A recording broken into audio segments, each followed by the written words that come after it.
मेरा नाम हेमंत झा है। मैं बुराड़ी विधानसभा से हूँ और दिल्ली में पिछले 30 सालों से हूँ। यहीं मेरी पढ़ाई लिखाई हुई है, एकेडमिक्स की भी और प्रोफेशनल डिग्रियाँ जो भी हैं।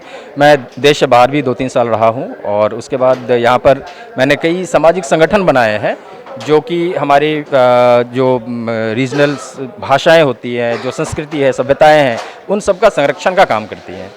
आप ये स्वराज इंडिया छोड़ के क्यों आए? देखिए, स्वराज इंडिया भी अच्छी पार्टी है। उनके नेता जो हमारे योगेंद्र यादव जी हैं वो भी अच्छे व्यक्ति हैं। पर यहाँ पर अभी जो पुलवामा अटैक हुआ ना, उसके बाद का जो माहौल बना है वो कुछ अलग है।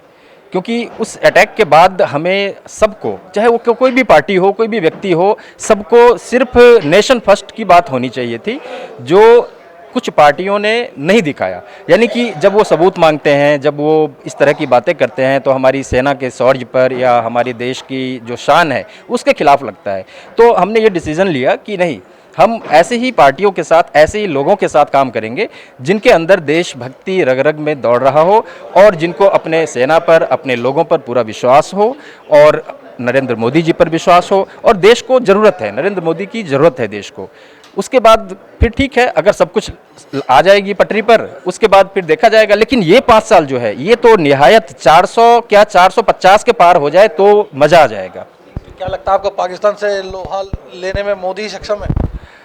बिल्कुल बिल्कुल, मोदी जी इसलिए सक्षम है क्योंकि उनमें डिसीजन लेने की क्षमता है। और ये पार्टी जो है, ये एक परिवार की पार्टी नहीं है कि परिवार में क्या होता है कि बेटा है तो वो माँ से पूछेगा, माँ है तो वो अपने किसी और से कंसल्ट करेगा, ऐसा कुछ नहीं है।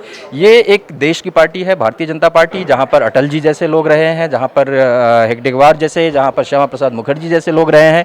तो जिसका फाउंडेशन ही इतना बढ़िया है, वो निश्चित रूप से देश के बारे में यही पार्टी सोच सकती है, जो हमारे मोदी जी अभी सोच भी रहे हैं, हमारे मनोज जी अभी सोच रहे हैं। और हम सब की दायित्व है कि हम लोग अपने मनोज जी का जो प्रदेश अध्यक्ष हैं, जो अमित शाह जी हैं राष्ट्रीय अध्यक्ष, उनका, और जितने भी हमारे लीडर्स हैं, दिल्ली में 7-0 की लीड्स करके और भारतीय जनता पार्टी को दोबारा, मोदी जी को दोबारा प्रधानमंत्री के रूप में देखें। बीजेपी को कितनी मेहनत की जरूरत है अभी? देखिए, बीजेपी मेहनत कर रही है और बीजेपी के जितने भी कार्यकर्ता हैं वो सब मेहनत कर रहे हैं। और मेहनत ये मेरी वाइफ हैं, ये भी मेहनत कर रही हैं। यानी कि कोई भी समाज सेवा में या राजनीति में तभी आ सकता है जब उसको घर से सपोर्ट मिले, तो वो सब सपोर्ट मिल रहा है। और जहां मेहनत की ज़रूरत है, जितनी हो रही है, अगर इससे ज़्यादा की ज़रूरत है तो वो भी सब करने के लिए तैयार हैं। कल तो चुनाव की घोषणा हुई है और आज से सारे लोग काम में लग चुके हैं। तो मेहनत हम बहुत करेंगे, इतना करेंगे कि 400 के पार तो हो ही जाएगा, बट 450 के पार करने के लिए हम लोग पूरा प्रयास करेंगे। आप 56 इंच का सीना है मोदी जी का? बिल्कुल है, बिल्कुल है। 56 इंच का सीना कोई खोल के नहीं दिखाया जाता है, अपने कर्मों से दिखाया जाता है। तो उन्होंने कर्म ऐसे किए हैं देशभक्त के सुरक्षा के लिए, महिलाओं के लिए। आज देखिए, जहां भी आप संसद में देखिए, चाहे स्पीकर हो, चाहे हमारे रक्षा मंत्री हो, चाहे विदेश मंत्री हो, हर जगह महिलाओं को सम्मान मिल रहा है। तो ये कर्मों से दिख रहा है कि 56 इंच का सीना है। भारतवासियों को क्या संदेश देना चाहेंगे? देखिए, भारतवासियों को, सभी मित्रों को, सभी नारी शक्तियों को मेरे तरफ से बस एक ही संदेश है कि नेशन फर्स्ट सोचिए, देश के बारे में सोचिए। और देश जब मजबूत रहेगा तो हम भी मजबूत होंगे। देश को मजबूत करना है और मोदी जी को फिर से दोबारा लाना है। मैं श्री हेमंत कुमार झा की धर्म पत्नी हूँ। ये काउंसलर का चुनाव जो हुआ था, उसमें मैं स्वराज इंडिया की प्रत्याशी थी, वार्ड नंबर 10 से। देखिए, मुझे एक सशक्त नेतृत्व चाहिए था, जो मुझे मोदी जी में दिखा। और मोदी जी में किसी भी बात को गंभीरता से सोचने की और निर्णय लेने की क्षमता मुझे पूरी तरह से नज़र आई।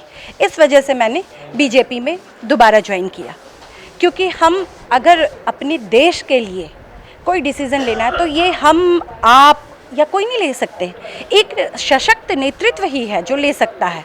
तो इसलिए हमने मोदी जी को सोचा कि मोदी जी के साथ हम रहेंगे, तभी हम भी देश के लिए कुछ कर सकते हैं। और हमारे अंदर देश के प्रति देशभक्ति की भावना से मैं पूरी तरह ओतप्रोत हूँ। और जब तक हमारे अंदर देशभक्ति की भावना है, तब तक हमें, मेरा ये मानना है कि हमें मोदी जी के साथ ही रहना चाहिए। क्योंकि देशभक्ति के बगैर कोई इंसान अपने देश के लिए सक्षम नहीं है।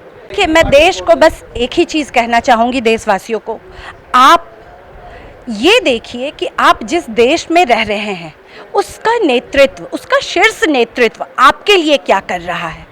और आप जब ये चीज़ देखेंगी तो आपको अपने आप अपना शीर्ष नेतृत्व मिल जाएगा, और वो शीर्ष नेतृत्व मोदी जी में पूरी तरह से झलकता है, और हमारे प्रदेश अध्यक्ष मनोज तिवारी जी में भी पूरी तरह से ये झलकता है, क्योंकि नारियों का सम्मान कहा भी गया है, यत्र नार्यस्ते पूज्यन्ते तत्र देवता रमन्ते। धन्यवाद। जय हिंद, जय भारत।